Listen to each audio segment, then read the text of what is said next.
Gak usah cemas kalau hari ini uang kita tidak cukup untuk membeli kuburan, untuk kita mati. Gak usah dipikirkan.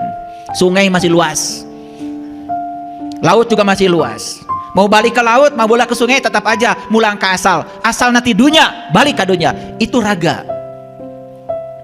Tetapi diri sejati kita kan asalnya dari Allah, harus kembalinya ke Allah. Makanya harus tahu jalan untuk pulang ke Allah.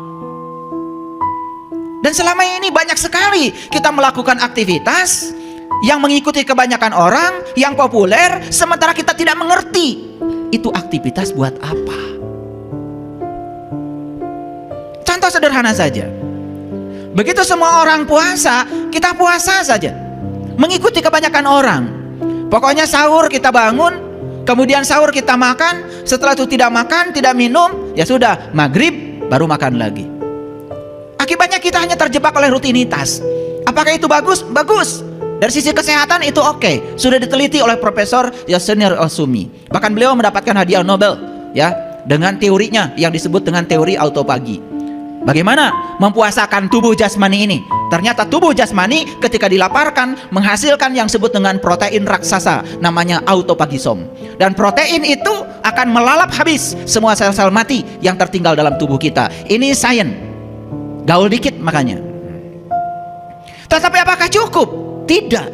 Karena Rasulullah mendefinisikan saum berbeda dengan puasa. Kata Rasul, lisoimi farhatani, farhatun inda iftarihi wa farhatun inda liqa'i rabbih. Ada dua kegembiraan bagi yang saum. Satu ketika berbuka, dua jumpa dengan Tuhan. Berbuka apa yang menyebabkan kita jumpa dengan Tuhan? Jelas bukan makan candil, jelas bukan makan kolak, jelas bukan makan kurma. Otak kita sudah rusak. Begitu dengar kata berbuka, yang terpikir oleh kita adalah makanan. Padahal berbuka makanan tidak ada kaitannya jumpa dengan Tuhan. Karena jumpa dengan Tuhan kaitannya adalah buka mata kolbu. Maka keluarlah teori yang namanya takjil. Takjil itu segerakan, segerakan, segerakan itu takjil, sudah menjadi nama makanan. Maka di mana-mana ada tulisan, setiap orang jualan bulan Ramadan takjil. Padahal takjil bahasa Arab artinya segerakan, segerakan, segerakan. Takjil itu segerakan, segerakan apa? Segerakan berbuka supaya tidak lolong bonconong, supaya tidak tertipu, supaya tidak dalam kegelapan. Karena sepanjang kita tinggal dalam kegelapan, salah persepsi, salah proyeksi menjadi biasa. Imsak, imsak. Apa imsak itu artinya?